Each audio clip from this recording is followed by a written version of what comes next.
time, I'll call our regularly scheduled meeting of the Harlingen City Commission, which has been duly posted, to order. And please join me in prayer. Lord God, we come before you this day in reverence and awe of who and what you are. You spoke, and this world and universe came into being. You are the creator and maintainer of mankind. This day we humbly ask for your blessings to be bestowed on each person assembled here. We also ask your blessings on the city of Harlingen. May you be with those in leadership positions, guiding them that this city might grow and prosper for the benefit of all its citizens. May we remain strong and resolved to the principles of our United States Constitution and our city charter. May we conduct ourselves in a manner that is pleasing in your sight. Strengthen us in body, mind, and spirit so that we may do your will. May we be forever drawn closer to you. We pray this prayer in your holy name. Amen. Amen. Please join me in the Pledge of Allegiance. I pledge allegiance to the flag of the United States of America and to the republic for which it stands, one nation, under God, indivisible, with liberty and justice for all. Well, welcome each and every one of you. We're glad to have you here at our City Commission meeting. First item on the agenda are the proclamations, and we have 3 tonight.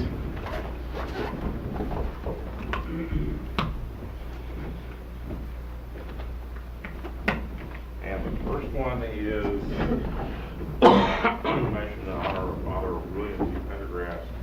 I'd like to invite him and his family up here for the regular proclamation.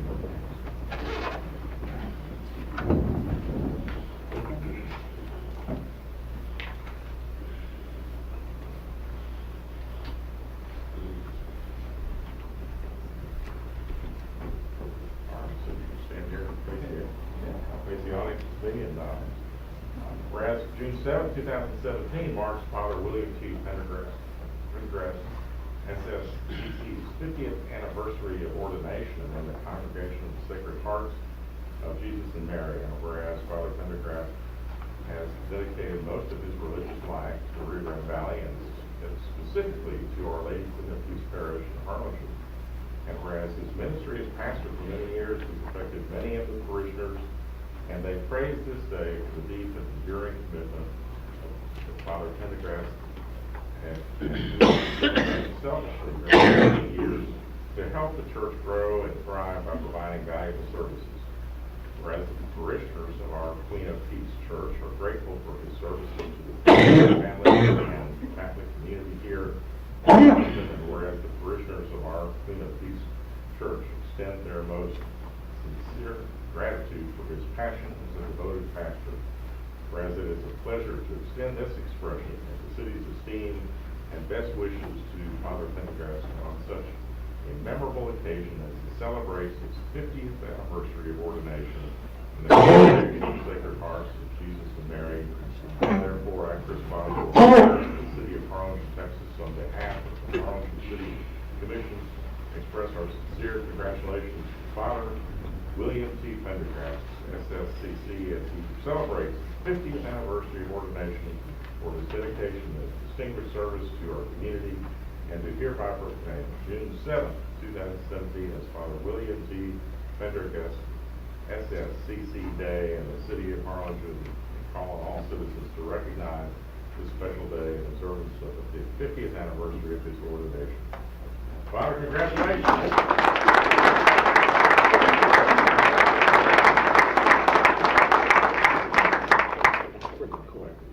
Thank you very much. I appreciate it. I was just asking if that's like being there for the day. Thank you all. I appreciate that. All right. Congratulations.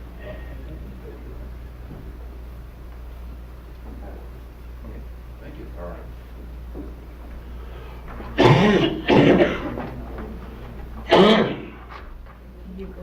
Okay, next is proclamation for Motorcycle Safety and Awareness Month.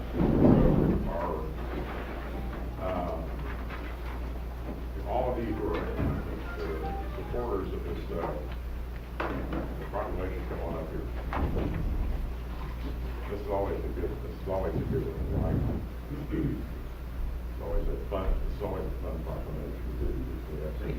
could come for this proclamation. So whereas today's society is finding more citizens involved in motorcycling on the roads of our country, and whereas motorcyclists are roughly unprotected and therefore more prone to injury or death in a crash than other vehicle drivers, and whereas campaigns have helped inform riders and motorists alike on motorcycle safety issues to reduce motorcycle road risks, injuries, and most of all fatalities through a comprehensive approach to motorcycle safety, where it is the responsibility of all who put themselves behind the wheel to become aware of motorcyclists, regarding them with the same respect as any other vehicle traveling the highways of this country.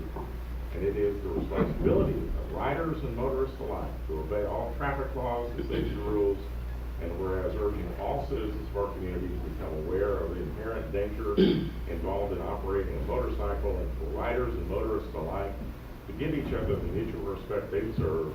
Now therefore, I, Chris Boswell, Mayor of the City of Harlingen, hereby proclaim the month of May as Motorcycle Safety and Awareness Month in the city, and further urge all residents to do their part to increase safety and awareness in our community. So we want to present this to you all, and if you'd like to say anything briefly. That's basically a motorcycle. It's a smaller vehicle than the one you're used to looking for on the highway. So when you come to an intersection, look left, right, and one more time to the left so we don't surprise you. Thank you very much. All right. Thank you.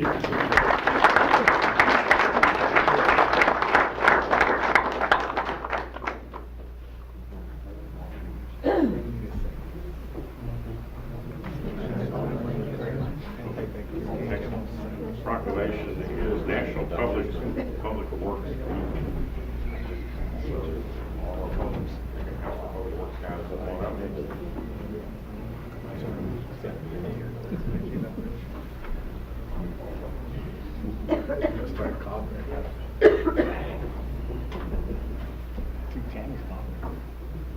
Whereas public works services provided in our community are an integral part of our citizens' everyday lives, and whereas the support of an understanding and informed citizenry is vital to the efficient operation of public works systems and programs such as drainage, streets and highways, public buildings, and solid waste collection.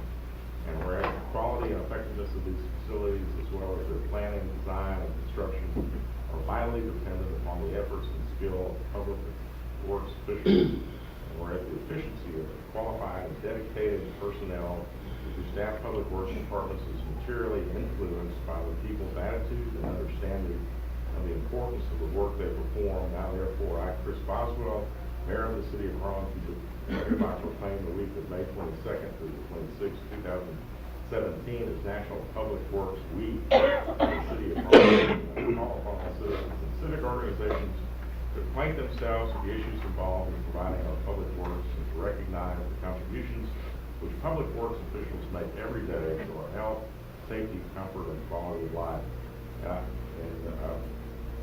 This is one of those things where it's good to recognize that people do this every single day for our community. These are the kinds of things, you know, we take so many things in our community and our country for granted.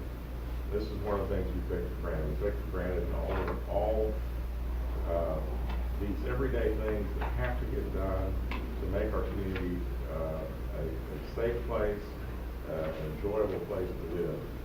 Drainage, repairs to streets, solid waste collection. You know, those you expect those things to happen, but they don't just happen. It happens with these men and other men and women that like them. Make sure that they happen 24/7 throughout our community every single day, every year. So thank you guys.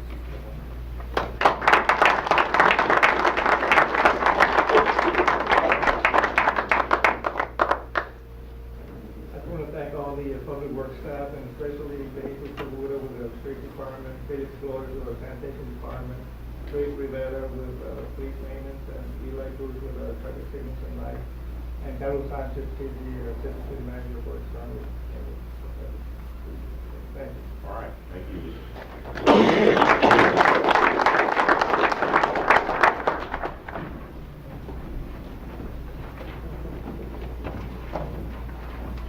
So you want to skip to item 12? We could probably do the minutes and consent. All right, there's, item 2 is the approval of the minutes of the regular meeting of April 19th, 2017. Are there any additions or corrections to the minutes? I move approval. Second. We have a motion, second. All those in favor say aye. Aye. Those opposed, like sign. Item 3 is the consent agenda. Is there a Make a motion, we accept the consent agenda as presented. Item 3. a motion? Second. Second. All those in favor say aye. Aye. Those opposed, like sign, motion carries. Let's go back to, we're going to go skip, with the commission's permission, without objection, I'm going to go item 12. No. Yes. 12? Okay. Item 12, consider to take action to approve a cross-access agreement, easement agreement for reciprocal access and parking between the city of Harlingen and Reyna Family Development Limited for lots 1 and 2, block 1 of the Reyna Heights subdivision. Authorize the city manager to sign the agreement. Thank you, Mayor Commission. Carlos is going to make the presentation. We also have Bill Roundtree, our legal counsel for this project, in the audience as well to answer any questions. Mayor, Commissioner, on the screen here is the site plan for the Convention Center development. As you can see, we have the Lot 2, which is the Convention Center property, an 8-acre tract. And then we have the proposed hotel side on the north side, and then the proposed commercial type development on the southeast end. Basically, the agreement that's presented or is being presented to you is collaboration to share the parking and access to facilitate the circulation of traffic on the grounds of the convention center property. The agreement's on as an attachment to the agenda, and so we're asking for an approval of these agreements. Staff is recommending approval. Happy to answer any questions. All right, is there a motion to approve the cross-access agreement? So moved. Second. Second. Any second, any other discussion? All those in favor say aye. Aye. Those opposed, motion carries. All right, thank you all. Item 4 is to consider to take action pursuant to the Harlingen City Charter Article 4, Section 6, to elect the mayor pro tem by majority vote of the city commissioners.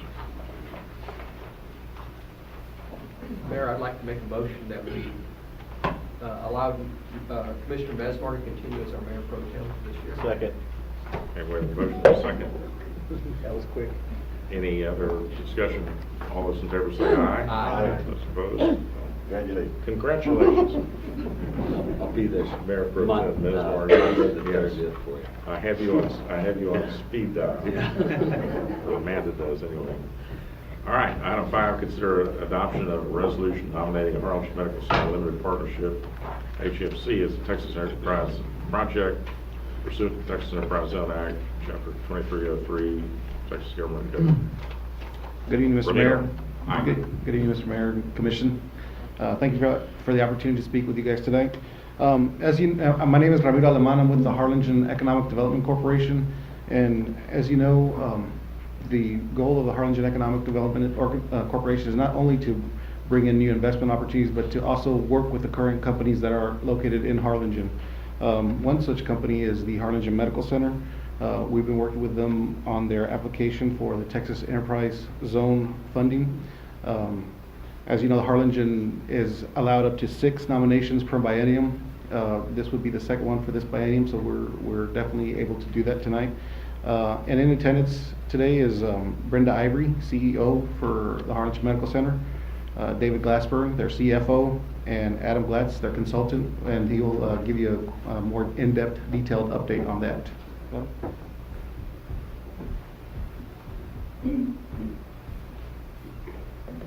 Good evening, Mayor, Commissioners. Adam Glatz, I'm the consultant that Harlingen Medical Center has engaged to help them with this application. I've been up here before on some previous projects. Just a quick overview on see a couple new faces. The Texas Enterprise Zone Program. This is a program that the state allows existing businesses and new businesses to participate in as a way to incentivize capital investment within the state of Texas. Harlingen Medical Center qualifies because they're committed to invest over $5 million in their existing facility over the next 5 years. That includes some enhancements to their emergency room facilities, various labs and operating rooms at the hospital to allow them to service more patients and provide better service to the community. They're committed to spend a little over $11 million in total for the project at this time. That's the projection. With an addition of 30 new jobs, estimated 30 new full-time jobs at the hospital in the community. So this is a great project. As Ramiro mentioned, the city has allowed 6 of these every 2 years. That state biennium is over on August 31st of 2017. June 1st being the last quarterly application cycle before August 31st. You have 5 available designations or nominations. If you don't use them, you'll get 6 fresh nominations on September 1st. Whatever you don't use from this biennium does not get carried over to the next. This is the benefit to, or potential benefit to HMC, should they be nominated and then subsequently approved by the state, would be sales and use tax refunds. The state portion of the sales and use tax refunds that are collected on taxable purchases made at the hospital over the next 5 years. In no way does this impact the 2% that goes locally to the city and to the Economic Development Corporation. This is purely a state incentive that involves a refund of the state portion of sales and use taxes over 5 years. So we thank you for your support and your consideration of this nomination. If you have any questions, I'm here to address those. Okay, does anybody have any questions? Is there a motion to adopt the resolution? So moved. Second. Any other discussion? All those in favor say aye. Aye. Opposed, like sign, motion carries. So we want to thank the representatives of Harlingen Medical Center, Brenda Ivory and her staff for being here tonight. They're a great community partner for our city, and they support so many wonderful things and provide such great care for our community. So thank you all. Glad that we can partner with you on this project. All right, item 6 is a public hearing to consider a substantial amendment to the City of Harlingen's 2015-16 one-year action plan in the amount of $20,000 and to the 2016-17 one-year action plan in the amount of $8,000. Good evening. As you know, anytime there's a change in what we anticipate we're going to do at the beginning of the year, we're going to have a substantial amendment, which we have to put it out for public comment. Last year, we did a substantial amendment to allocate $20,000 from administrative funds to a public facility improvement that's not going to go forward. Additionally, in this past year, we allocated $8,000 to the Girl Scouts. They've decided to forego the money because of the reporting requirements, so we'll have those 2 funds that we need to reallocate to additional agencies. It is a public hearing and staff recommends approval. The Community Development Advisory Board also met with this and supports the substantial amendment. Okay, I'm going to go to item A, which is public hearing. So anyone who would like to comment regarding these amendments to the one-year action plans? Hearing none, I'll close the public hearing and go to item B, which is consider and take action to approve a substantial amendment to the City of Harlingen's 2015-16 one-year action plan in the amount of $20,000 and the 2016-17 one-year action plan in the amount of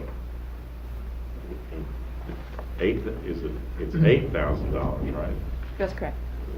$8,000. Is there a motion to approve? Also motion for Second. A motion and a second. Any discussion? All those in favor say aye. Aye. Those opposed, like sign. Motion carries. Item 7, consider to take action to award a loan utilizing community development block grants to provide for the home reconstruction of Ms. Irma Quintana for her home located at 926 Orange Heights, and to Ms. Dolores R. Yanes for her home located at 1901 King Avenue. So that's Tammy also. Yes, it is. We have 2 housing applicants. We were unable to rehabilitate their home because the cost of repairs would exceed $25,000. So then it goes into the reconstruction loan. They both agreed to participate in that. Regarding Ms. Quintana, her annual income is $9,468. So her other revenues to get any type of facility, she wouldn't be able to do it. So the only way that we're able to do it is to provide her a grant.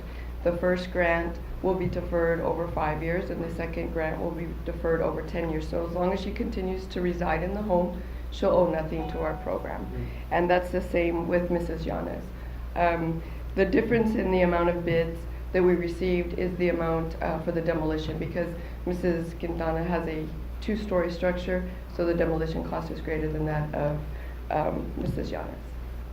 Staff recommends approval. I'll answer any questions if you have any. Make the motion for approval. Okay, we have a motion to approve. Second. Award of the loan, a second. Any discussion? All those in favor say aye. Aye. Those opposed, like sign, motion carries. Thank you. All right, thank you. Item A, public hearing to consider an ordinance on first reading for a specific use permit to allow a bar lounge in the light industry LI district located at 1510 North Commerce, Suite A, bearing a legal description of Lot 1, Block 1, Casablanca subdivision, applicant Tomas Diaz. Good evening, Mayor, Commissioners. The applicant is requesting a specific use permit to allow a bar lounge at an existing 4,500 square foot building that's located on the east side of Commerce Street, actually south of Orange Heights Drive. This is the subject property. You can see it's on the east side of Commerce Street. The proposed name of the bar will be La Malquerida Bar. This subject property, the previous use of this property has been a bar for the last couple of years. The last bar was known as La Movida Bar, and then prior to that it was known as Tony's Lounge. This is the site plan of the subject property. You can see it's a mixed-use property. There's apartments to the east and to the north, and of course along the frontage you have a restaurant that would not be in operation when the bar is currently operating. And of course, this is the subject of 4,500 square foot building. The hours of operation for this bar will be Monday through Sunday from 2 p.m. to 2 a.m. And this is a site plan. This is the subject property you're looking at from the street view. You're looking at it from the north. And of course, you're looking at it from the south. The building, fire, health have reviewed and approved the request. The police department also provided a report which noted there was 132 calls for that site, but that was for a different property owner or a different bar owner. This is a new bar owner, so the police department is recommending approval for 1 year SUP. Public hearing was conducted. We notified property owners within a 200-foot radius. We sent out 13 notices and received no objection to the request. Same as public hearing, no objection to the request. Staff and P&Z are recommending approval subject to the bar being limited to a 1 year SUP. At that point, they'd have to apply for renewal. In addition, he would have to provide a licensed security guard during peak hours of operation, provide adequate lighting, and surveillance video with 30-day retention of the video, of course compliance with the appropriate departments. I take any question, and the applicant is present for questions. What's the definition of peak hours of operation for the security guard? In this case, it would be, it's normally been Thursday through Saturday from 9 p.m. to 2 a.m. Okay, I have a question. You said the previous owner had 132 calls. Right, 132 calls. So at what point, or what is the process of when we're getting in those calls that somehow flags the establishment, or we look at their ability to continue to operate if we're having that kind of problem? It's a 1 That'd be year. No, I'm talking about, if we're getting that many calls, at what point do you, Right. That'd probably be you a can't question. allow that to continue? Right, that'd probably be a question for PD. They reviewed the report. They're here to answer that question. I thought PD recommended a 1 year approval only, Right, correct. pending to see how they did for that year. I'd like to hear from PD on Right, Commissioner. because here's my other point. I know that we've, there's bars downtown that do not follow that security guard, that they don't have a security guard. So what do we have as far as to, how are we checking the fact that they do have a security guard at peak hours and everything that you're asking them to do? That would have to be reviewed by PD, but actually the bar specifically, they're in the downtown area. They are required to have a security guard for the. Well, maybe dedicated. Yeah, as far as the security guards, that's specific to the SUP requested. They don't always require it. The number of calls in that area, that was the prior bar owner. We did have 130 some calls to that bar while it was La Movida before. The bar itself, we can't shut it down. If once the permit's issued, it's good for a year. They're going to stay open for a year. The Texas Alcoholic Beverage Commission can pull the license if we have complaints, but that's a process that we have to start if we start having issues. Because we visited a bar downtown, and the policeman saying they lock up, and then so once they lock up, then we don't, nobody goes in or, like, they just lock the doors? Yeah, those are violations. They shouldn't be at the bar. They can't serve alcohol 15 minutes past 2 o'clock, or they have Right, to finish right. everything within 15 So minutes. I guess my only question is, you know, how do we do, how can we do a better job of monitoring that? All So of our we don't, calls- we don't provide a safe haven for. All of our illegal calls activity. are logged onto our system, so we can pull those reports at any time. They do, TABC does have a requirement that if there are any incidents at the bars, any fights, that they are reported by the bar managers. That's a violation if they don't report them, so we do try to do our bar checks depending on, know you've ridden with us at night, so you know how busy it is. Sometimes we don't get to go out there every night, but we do Right. conduct bar checks regularly. Yes, sir. I do have a question. Okay, so, normally when we get to this point, I always ask, can we make it a 6-month, no reapplication fee, make sure they're okay, but what you're saying, 132 calls, that there's no mechanism to revoke their SUP, is what you're saying. In other words, it would, so, and the other part is 132 calls, is it just calls, or are they fights, or are they infractions that the TABC would consider? The 132 would be a combination of all the calls received, Right. bar checks, fights, intoxicated subjects that were arrested. And again, these were with the prior owners, they're not. Right, it's not the current one, but you know where my. I know where you're going with it. That's the reason I ask. You know, I read the minutes from the planning and zoning. I'm not here to inhibit anybody from opening. I just want to make sure that we have a good environment, that we address any issues before they occur. But I never realized that although we have 132 calls, there's no mechanism for us to say, maybe this bar shouldn't be there. Right, Well, as far the- as their license, that would have to be pulled by the Okay. TABC. Well, the way it's set up with this SUP, the way the PD is recommending it, it's a 1-year SUP, and then it comes back in for a review. If they've had 65 calls, and we think that's too many, then we don't grant the SUP at the end of the year. Right, And but- I've been pretty consistent about saying, let's do 6 months with no application fee. Just give us an opportunity to look at those calls to see if this person's been doing a good job about keeping the operation. And the other question, concern that I have is the occupancy is set for as many as 400 people. And they can't fit And they're only gonna have capacity for 120 with the parking. And Well, that I was think the other that's, concern I that the think other that commissioner Joel had. set the occupancy lower than that. It's like Right. 120 or 120. The SUP is 120, then. Yeah, 120. It's gonna be limited to 120 under the law. But I think the SUP needs to have that limit stated on it, that it'll be a limit of 120, and if they're in violation of that, they'll lose their SUP. At some point, when these things come up, I think we need to put them into the SUP and say, you know, it is what it is. Because evidently, Commissioner Hare has some firsthand knowledge. He must have lived there, and there's been lots of problems with parking. Okay, I'm gonna have to go to a public hearing Yes, on sir. this, and so I'm looking at item A, public hearing. Is anyone like to speak for or against this issuance of the SUP? My name is Yolanda Schaufel, 580 August Palmas. When people come in and ask for permission to get a business, normally they come in with in good faith. Sometimes you can't control the people that go there, and sometimes you can. But in this case, you're punishing someone who's not even there yet. You're going for what happened before. That is not fair. That's just not fair. Now, if they don't call the police, that's even worse. They take the law into their own hands. That's what the police is for, is to protect and to serve everybody, not just the other side of town, because it's called a lounge. It's not called La Movida or whatever, you know. That is not fair. That is downright discrimination. These people have an opportunity to open up a business, give them an opportunity, and don't punish them for what the rest have done. That is just not fair. That is open for a lawsuit. All right. Anyone else like to speak for or against this issuance of this specific use permit?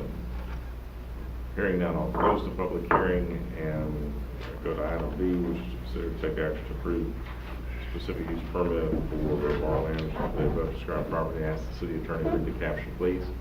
Yes, Mayor.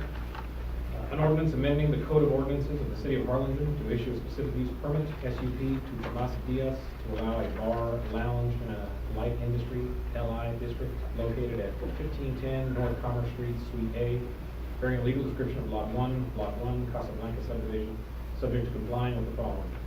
One, this specific use permit will be limited to 1 year, and the applicant will be required to apply for renewal of the specific use permit to continue the operation of the establishment. 2, providing and maintaining the required parking in accordance with city regulations. 3, providing adequate lighting on the premises. 4, providing a licensed security guard during peak hours of operation. 5, providing video surveillance with a 30-day retention of the video. 6, comply with the Code of Ordinances, Chapter 22, Article 3, Sections 22-54, 22-66, smoking regulations.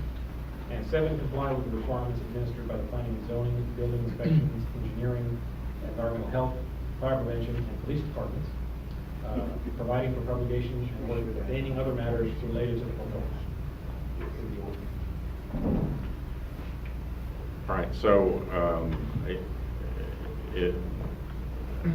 I don't know whether Leal wants to make the motion and make it such that it's a 6-month review and to include the 120 capacity, 120 person capacity.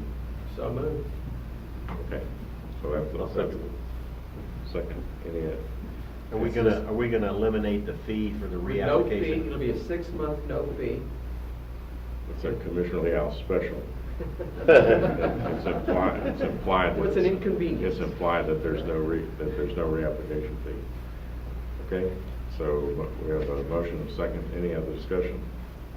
All those in favor say aye. Aye. Those opposed, like sign. Motion carries. Item 9, public hearing to consider an ordinance on first reading to amend the chapter 111-304 of the City of Harlingen Code of Ordinances, establishing regulations of storage containers and establishing a date. Okay? Mayor, members of the Commission, City Manager, this item was reviewed by the Planning and Zoning on May 10th and was approved unanimously. I'd like to cover some of the highlights of the ordinance. In the ordinance, it establishes a definition for a container.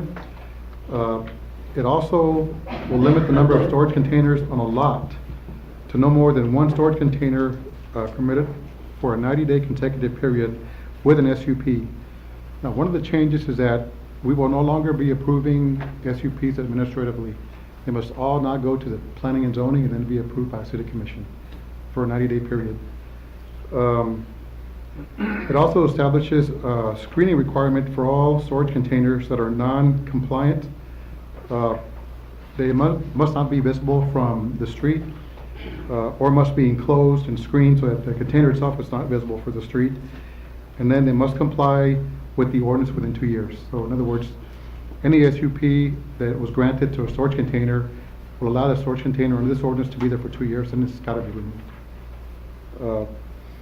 Also, the ordinance allows for no SUPs required for building permits for any type of construction, residential or commercial. And we would like to make an amendment, recommendation to amend this ordinance to allow for a definition of residential storage. Now, the P&Z did not consider that, but I reviewed the recommendation with the city attorney, and he provided the language that would cover that.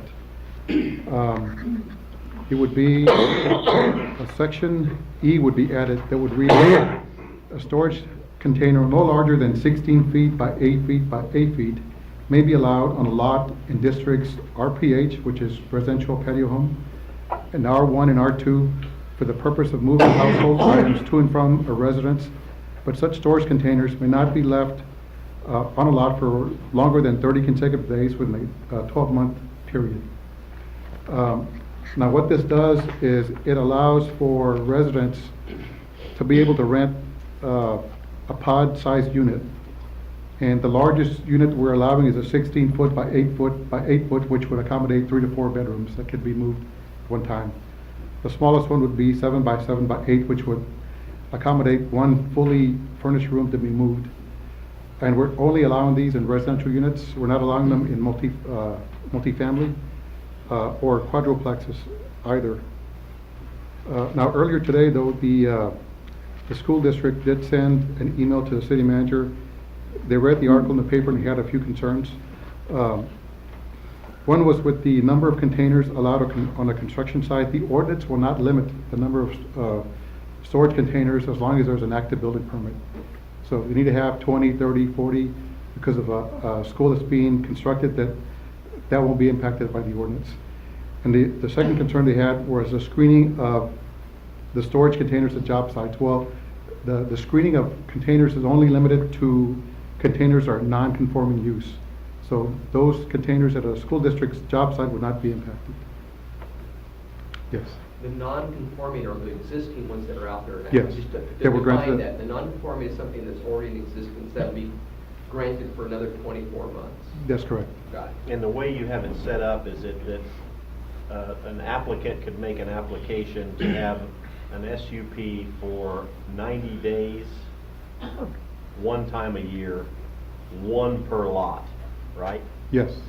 Okay, so that means that Walmart would be allowed to have one container for 90 days? Yes. And that container must be approved by the planning and zoning and city commission. So when it comes to somebody constructing residential or commercial properties, they could have multiple units of these to store supplies and tools in? Yes, as long as the building As- permit is active, yes. Right, okay. Yes. And then the same thing, somebody's going to do a large interior remodel, and they can get one of these to put their furniture and whatnots in it during that process, as long as there's a permit. Right. I would like to point out, though, that storage containers are being stored as inventory will only be allowed in commercial and industrial districts. So And when you that's- say allowed, you mean allowed for 90 days in a one-year period with an SUP? No, this would be storage containers that are not being used as storage containers, but as inventory to be sold Oh, okay. for anyone else that wants to use them. Only be allowed in commercial and industrial districts. So, Okay, But I thought that was all purpose. Do we need to specify that Wait. that they're for So sale as inventory? That's what the, well, either for sale or if a construction site keeps them as part of their inventory, but doesn't actually use them, and they're in a commercial, construction company. yes, they'll be able to store them there. As long as they're not being used as storage containers, they're empty, they can store them there, but only in commercial and industrial. So like if I had a construction company, I could store my inventory there. Or if I was in the business of selling pods, that would also allow me to be able to store them there, because that's inventory for sale. Yes. Okay. What about, Gabe, on the people that are using them in the residential right now as far as storage rooms? Well, the ordinance itself already addresses storage buildings. They're already addressed in the ordinance. It wouldn't allow any type of storage container unless it's in section E that we just described, but it would only be there for 30 days. If they have anything that's, for instance, the reason we brought that up is because there are some pods that people have had in their lots for 2 years. Well, under the ordinance, that wouldn't be allowed anymore. They'd only be allowed for 30 days. And they'd be allowed by ordinance. They wouldn't need to have an SUP if they're within that size limit. So right now, whoever has one is not gonna be grandfathered, they're gonna have to No. move it out. Well, once the ordinance is approved on second reading, they'll be given 30 days and then it has to be moved out. If it conforms to the size requirements that we had. If it's larger, then they have to come in for an SUP. Now, we're talking about a storage container, not a storage shed. They're using them as storage sheds. That wouldn't qualify as a storage shed. Okay, I haven't seen one, okay. I've seen It's okay. Okay, so we have a container like this, and a business is using it for their inventory, to their supplies and stuff to sell. You're allowing it? No. No? Well, they'd only have 90 days to be able to Right. use They're it. if they're in the storage container business. And it's the actual container that they're inventory, correct? Right. Okay, I got you. But if you are, keep in mind, you'd have to be in commercial or light industrial to be able to store them. In other words, you couldn't keep those in general retail. Correct. Correct. Okay. Any other questions before we go to the public Yeah, hearing? yeah, I have one from left field, and sorry to toss it in. It's okay. People across the country are using these empty pods to build homes. And these homes are be spectacular with the architecture and all that sort. So this has nothing to do with using these if someone wanted to build a home according to code using these, does it?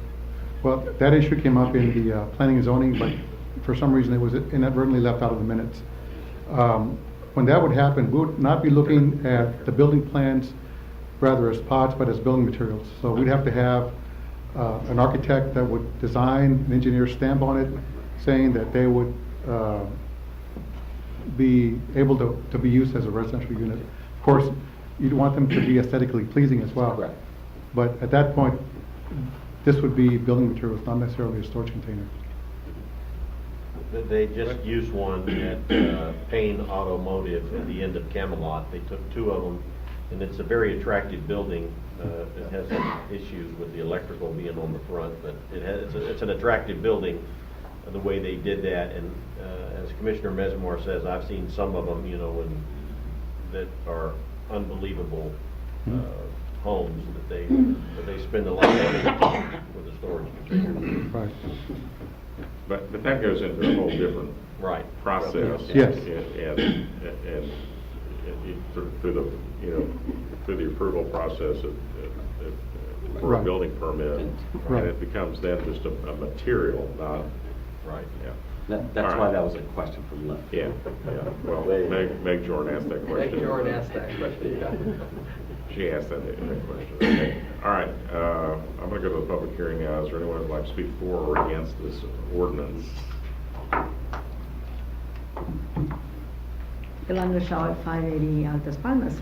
Now, I understand that if it's commercial, they have the 90 days. If it's residential, they cannot have it for 90 days. But what if somebody gets creative and puts llantitas on it, tires? Then what are you gonna do? They're not gonna be in the same space, but they're gonna move somewhere else. That's a whole nother issue. And there's a lot of homeless people that are using them for homes. That's another issue. So I think that they should not be allowed at all, because you're cutting the throats of people that have storage facilities for people to store their things. And you're cutting the throats of those people that have spent a lot of money to have, like for example, Rio Storage on Stewart Place. They pay a lot of money to the city. Then all of these little pop-ups starts popping up all over the place. But it makes you wonder, if you put tires on that thing, what does it become? A trailer. All right, is there anyone else who'd like to speak Thank for you. or against this ordinance? Hearing that, I'll close the public hearing and go to item B. Consider and take action to approve an ordinance on first reading amending chapter 111-304 of the City of Harlingen Code of Ordinances establishing regulations of storage containers and establishing an effective date. Ask the city attorney to read the caption, please. Yes, Mayor, an ordinance amending Chapter 11, Section 11-304 of the Code of Ordinances of the City of Harlingen, establishing regulation of storage containers, establishing an effective date, providing for publication, and ordaining other matters related to the foregoing.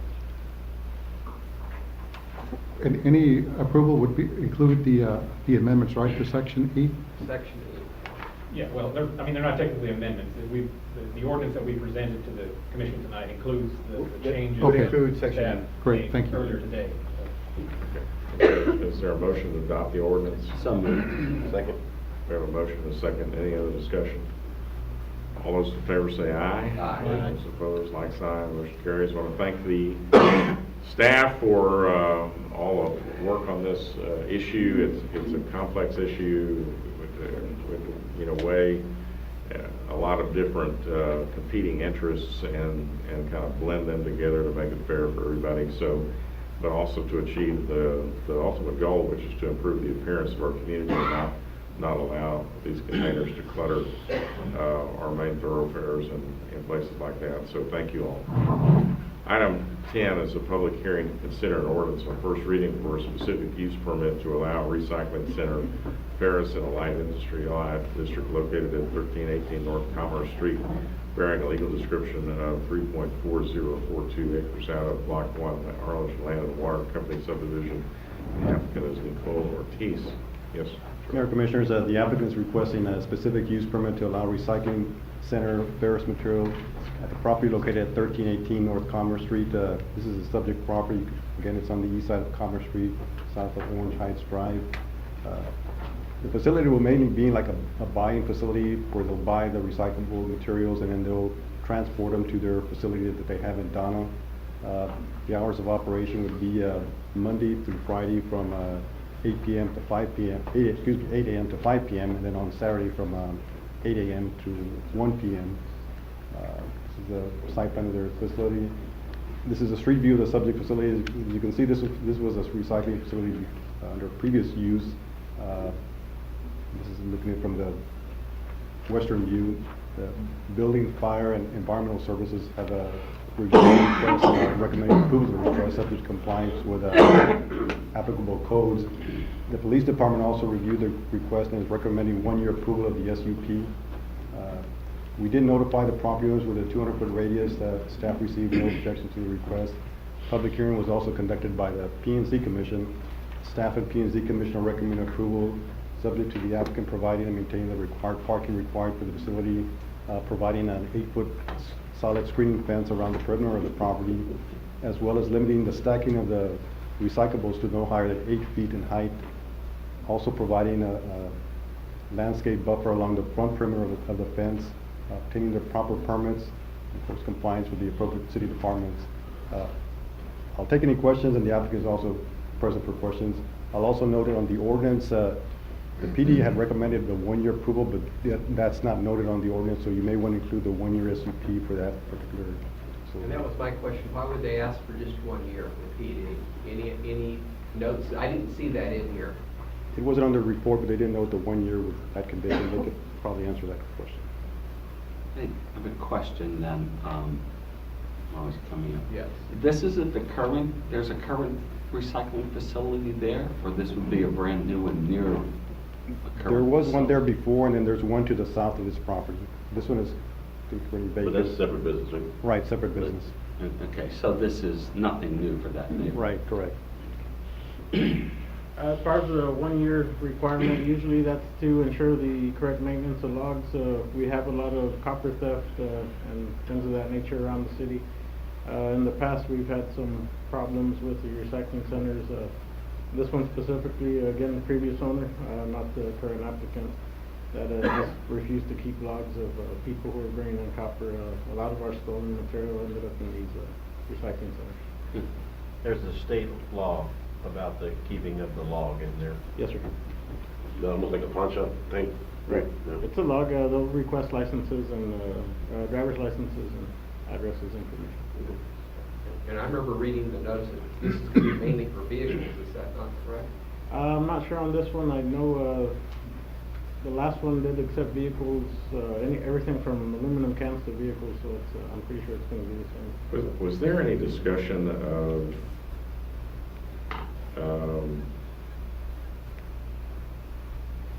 when they use the shredder, material escaping as they use the shredder? That's going to be in Donna, the shredder is. This one is mainly going to be the Okay. buying facility. Shredders in Like shredders Donna. in, okay. They're going to transport, everything they receive, they're going to transport it daily to Donna, so they're not going to do the shredding. Can they operate the shredder? But could they could they operate the shredder there? Would they have to get a different permit? They could, although we choose not them to operate one, you could put that as a condition, but they could under this. Can you speak into the microphone? Yeah, they could as part of this SUP, they choose to do so, unless you add it as a restriction that not be permitted.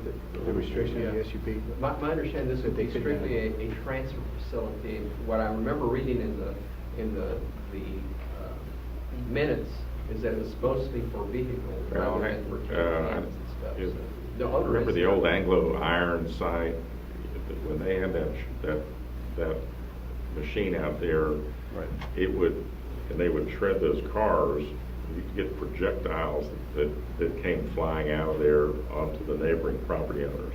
Right. I want to make sure that we're not going to allow that to occur here on this side. Okay, sure.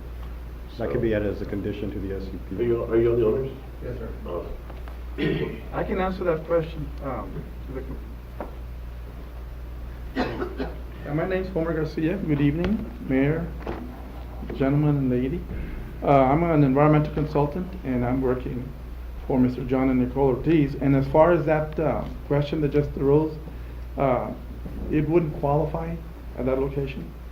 There's a distance requirement, and there's a lot of other things that they have to put in there that would not be allowed in such a small area. The facility that he has that does that in Donna is basically out in the boonies by itself, you know. It's for- remote, yeah. Yes. And that's the only reason why they would allow it in the first place. And you were asking about the metal recycling entity requirements by the Texas Department of Public Safety. They have some very strict regulations that have come out because of all the theft, as the officer was talking about. And to the point where they not only have to show ID, they have to have a card given to them by the facility, and they cannot sell without that card. And of course, it requires identification and other things. And it's got to be a USA type of identification. And so this is going to be a temporary facility to transfer product over to Donna. So the probability of mountains of metal is small. Well, what they're going to do at this location is put everything in containers so that they can transfer it to them. There won't be any processing of any kind at that location. Train or truck? Truck. There's a height limitation against that. This is John Ortiz. He's the owner. We own a $6 million facility in Donna. Basically, what we're trying to do is, we're trying to capture material for our shredder.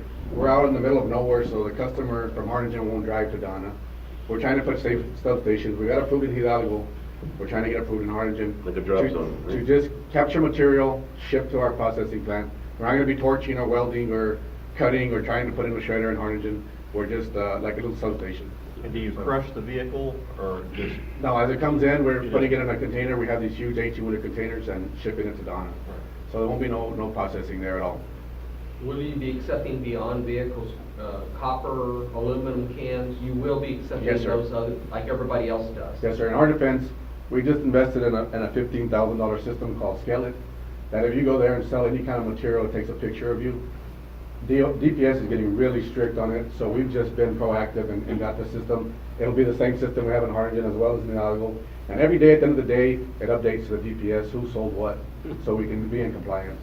And would you be an objection for us to do the same thing like I did before, is waive that fee, but allow us to sit down with PD in 1 year and say, everything is good? It's all about good rapport. I don't have a problem with it, sir. Okay. Yeah, Thank you. Wait. Oh, yeah. And Absolutely. there is no oil or tires or cardboard or plastic paper to worry about this location. Okay, well, we think that was all very helpful, and thank you for being here to be able to explain that to us. All right, item A is a public hearing. Anyone would like to speak for or against this SUP? Okay, hearing none, I'll close the public hearing, go to item B, which is to consider and take action to approve ordinance on first reading for specific use permit to allow a recycling center of ferrous material at the above described property, and help on the city attorney to read the caption, please. Yes, Mayor. An ordinance amending the Code of Ordinances of the City of Harlingen to issue a specific use permit, SUP, to Nicole Ortiz to allow a recycling center, ferrous, in a light industry LI zoning district located at 1318 North Commerce Street, bearing a legal description of 3.4042 acres out of Block 1, Harlingen Land and Water Company subdivision, with the following conditions. Provided maintaining the required parking spaces. 2, providing landscape buffer along the front perimeter of the fence with shrubs planted in a dense pattern and a minimum 2-inch alligator tree. 3, providing an 8-foot solid fence around the area housing the recyclables. 4, limiting the stacking of recyclables within the fenced area to no higher than 8 feet. 5, obtaining and maintaining the proper permits from the Texas Commission on Environmental Quality, TCEQ, and Cameron County. And 6, comply with the requirements mentioned by the Planning, Building, Fire Department, Police Department, and Environmental Services Department, providing for publication and ordaining other matters related to the proposal. Is there a motion to adopt the ordinance? I would like to make the motion with what the PD had asked for a 1-year review and waiving any reapplication fees. Okay. Any other discussion? All those in favor say aye. Aye. Those opposed, like sign, motion carries. All right, thank you all for being here. Item 11 is consider and take action to allow a license to encroach 1+ feet from the back of the curb to allow an iron gate, city road right of way located at 1301 East Polk Avenue, bearing on the description of lot 24, block 4, Windsor Place subdivision. The applicant's Richard Brown. Mayor Commissioners, the applicant is requesting a license to encroach to allow an iron gate on the subject property within the city right-of-way located at 1301 East Polk Avenue. This is a subject to iron gate, existing iron gate.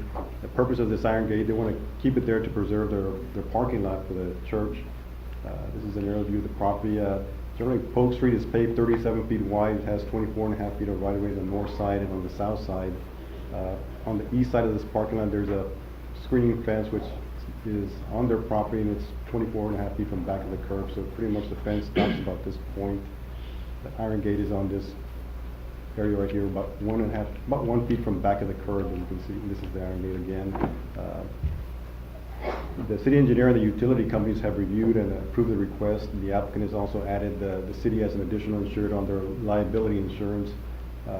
Staff is recommending approval with the condition that the city public works department and utility companies have access to that right-of-way in case of an emergency and can perform work on that right-of-way.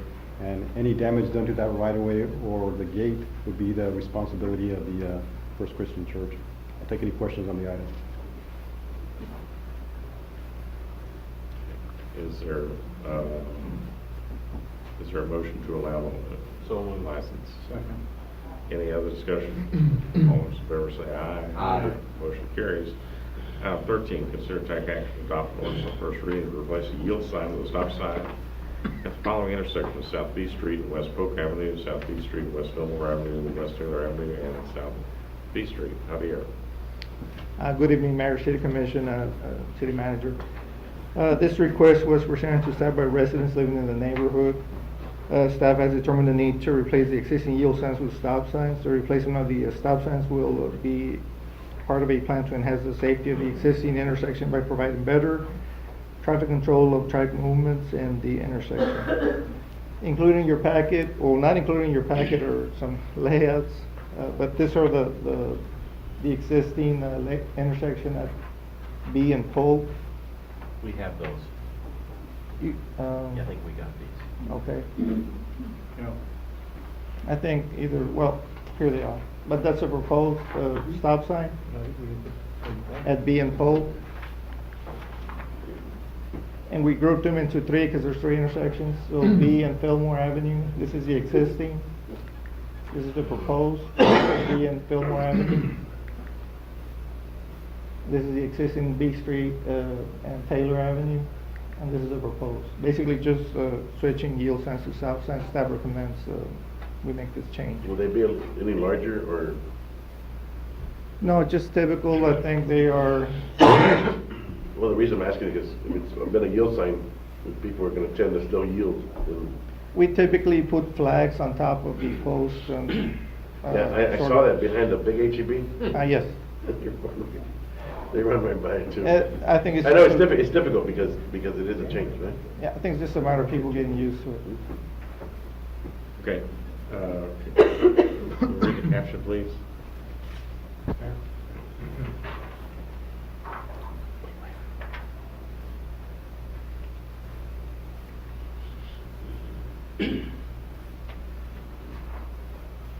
think it's buried under the.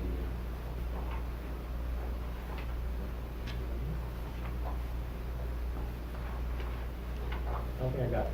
Your hand in my iPad. You actually got it?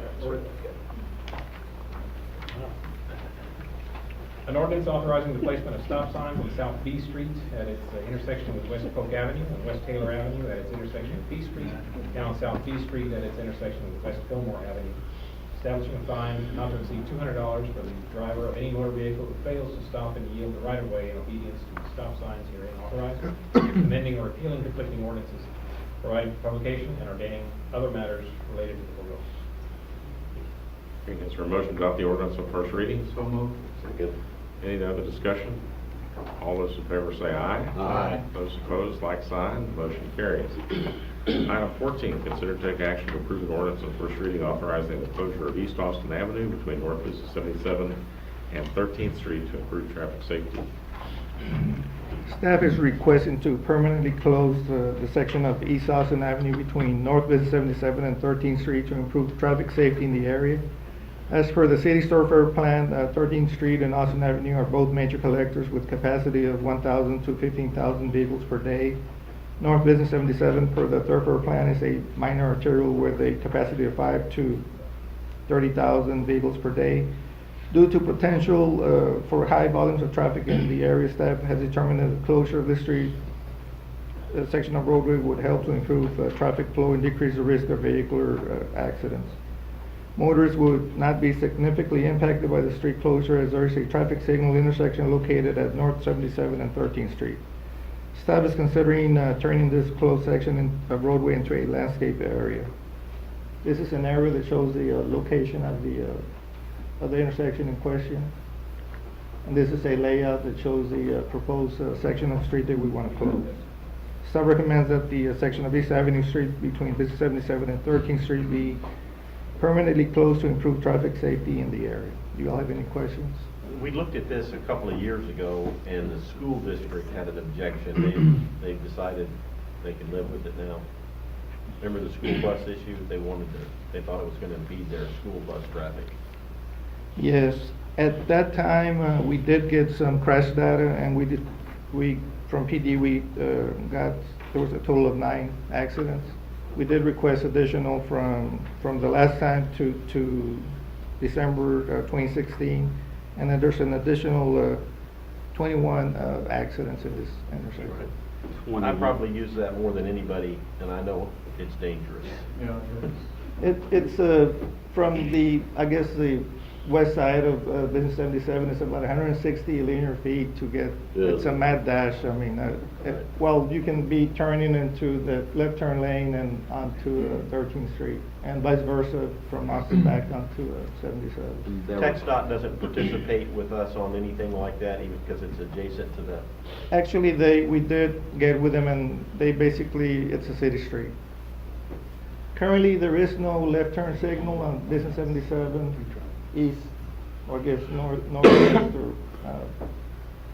but the cables are there. We can easily install a left turn signal to aid in any additional traffic created by using the left turn lane out to 13th Street. That was part of my concern was that if you're coming north on Austin, you're going to jump out, get into that center turn lane to be able to make that turn back around and then to the right.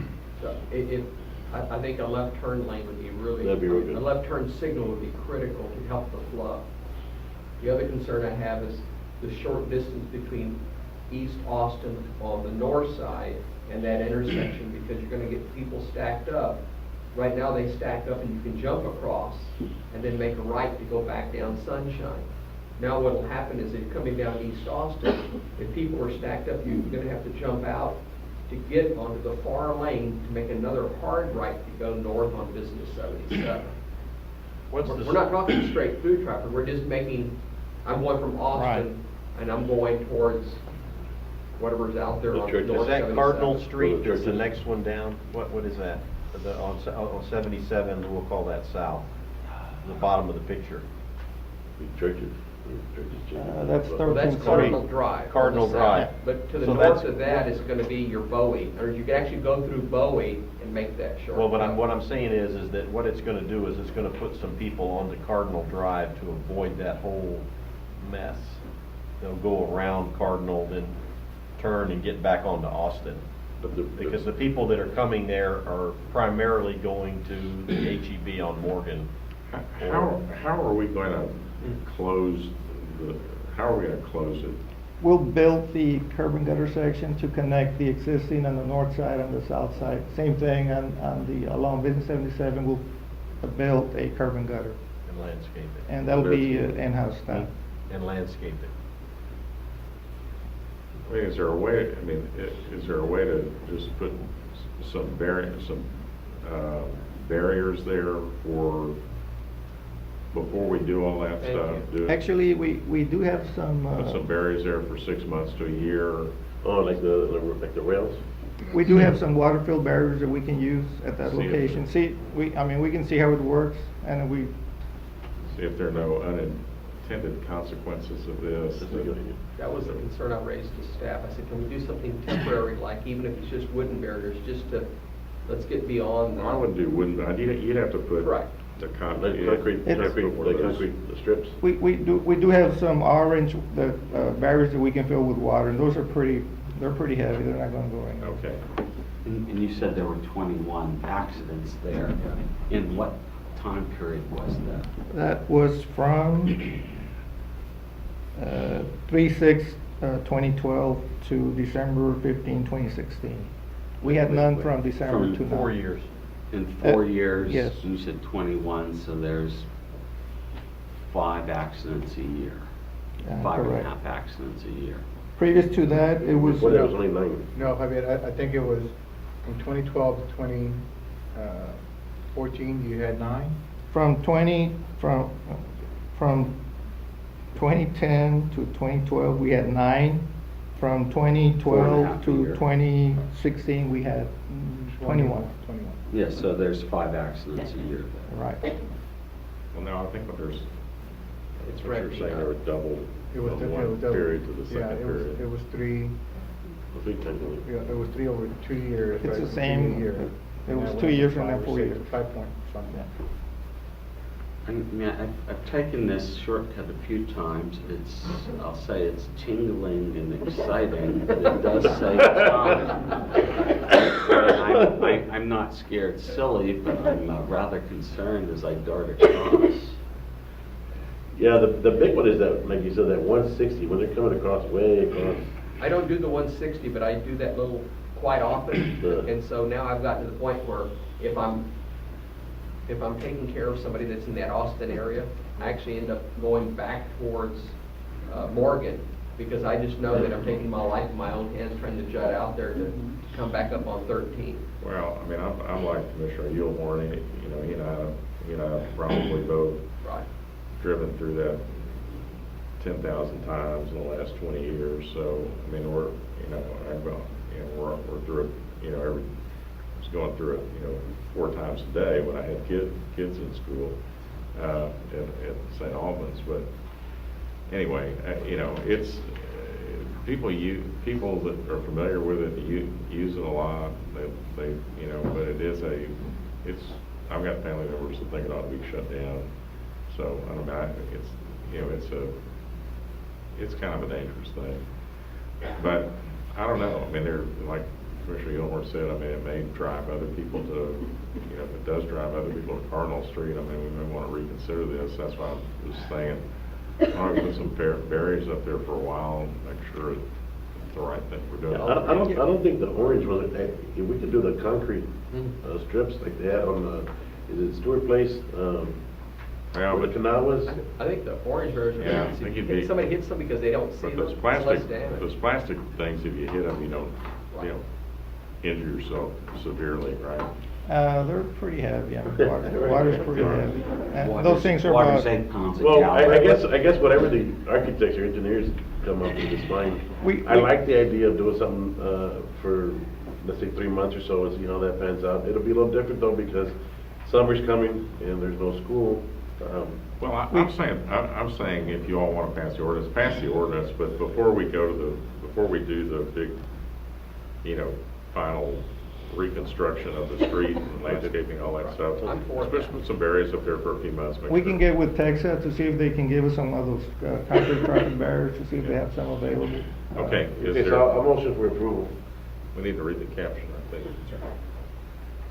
An ordinance of the City Commission of the City of Harlingen, Texas, authorizing the closure of East Austin Avenue between North Business 77 and 13th Street, providing for publication and ordaining other matters related to the public. Is there a motion to adopt the ordinance on first reading? Second. Any other discussion? All those in favor say aye. Aye. Those opposed, like sign, motion carries. Item 15, consider to take action to approve an amendment, resolution amending resolution R17-5 in connection with the grant application submitted to the Homeland Security Grant Program 2017-2018 grant year. Good evening, Chief. Commissioners, Mayor, Commissioners, Mr. Serna, City Manager Dan Serna. We come before you this evening for consideration and for your consideration of approval to amend resolution and amending resolution number R17-5. This is a resolution that was in connection with a grant application we submitted to the Homeland Security Fund grant program for 2017-2018. The purpose for amending this resolution is R17-5 is to incorporate some language that is being required by the Homeland Security administrators, and also that the amount fluctuated. They went ahead and cut and amended the funding from $84,250 to $75,325. And that will require, of course, again, the amendment to the resolution. Staff recommends approval, and just to also let you know, the grant there is no match involved. Do we still get the analyzer? Yes, we do. Is there a motion to approve the amended resolution? So moved. Second. All those in favor say aye. Aye. Those opposed, like sign, motion carries. Thank you. Item 16, consider to take action to amend sections 28-51, 28-52, 28-82, and 28-85, Chapter 28 of the Harlingen City Code, regulating solicitors to change and update definitions, clearly specify locations in the manner prohibited, and set a time limit to the license. Good evening, Mayor, Commissioner, City Manager. Just a few amendments to the solicitor's ordinance, amending the definition of a public area to encompass also parking lots, office buildings, facilities, and shops, as defined in the section restricted areas. We also added a section restricting aggressive solicitation. That is defined, again, following someone who responds negatively to the solicitation, using profane or abusive language, or intentionally obstructing paths or passages. The term of the license was also added to be 90 days for this ordinance. What are we fixing? The prior ordinance did not have an aggressive solicitation. We've had a lot of complaints of, somebody asks somebody for money, they say no, and the person keeps following them. It happens, parking lots, HEB, Walmart, a lot. I mean, it's a lot of our businesses. So we did HEB, Office Depot, you can't get out of your car with somebody telling you that they're stuck from Houston and they just need some money to get gas. And that's actually included in here, I saw that. the false stories, the holding the homeless sign when you're not homeless. I mean, Well, the last guy that hit me was smart enough to be holding an empty gas can.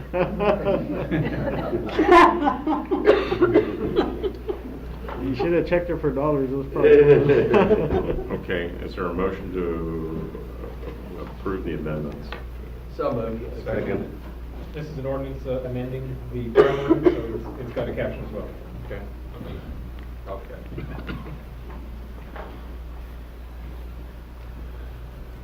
Okay, well, it doesn't say that, but, so go ahead. An ordinance amending Chapter 28, Article 3 of the Code of Ordinances, establishing, for the City of Harlingen, establishing regulation of solicitors, establishing an effective date, providing for publication, and ordaining other matters related to the program. So moved. Second. Any other discussion? All those in favor say aye. Aye. Those opposed, like sign, motion carries. Item 17, consider and take action to approve an interlocal agreement between the City of Harlingen and HCISD for the use of 2 school buses during the 2017 Parks and Recreation Summer Track Program, and authorize the city manager to sign the agreement. Javier. Good afternoon, Mayor, City Commissioners, City Manager. What you have before you is an agreement with the school district, and like we've done in the past few years, we have an agreement to be able to use the school buses for our summer program. And so the agreement is for 57 days, and it's for the entirety of our summer program for the months of June and July. Is there a motion to approve the interlocal agreement? So moved. Second. We have a motion and a second. Is there any other discussion? All those in favor say aye. Aye. Those opposed, like sign. Motion carries. Okay, thank you, Javier. Item 18, board appointments. Are there any board appointments? I have none. I have one. We're appointing Josh Ramirez, our new health director, to the Humane Society. All right. Thank you very much.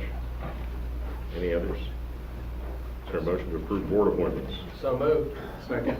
All those in favor say aye. Aye. Those opposed, like sign. Motion carries. Item 19, executive closed session pursuant to section 551.071 Texas Government Code to consult with the city attorney to seek legal advice in connection with the MPO merger. Is there a motion to go to executive session? So moved. Second. All those in favor say aye. Aye. We're in executive session, ladies and gentlemen. There could be action when we come back on item 20. Okay. We're out of executive session at 6:58 p.m. We're going to go now to item 20, which is a consideration and possible action regarding agreement concerning legal services in connection with the MPO merger.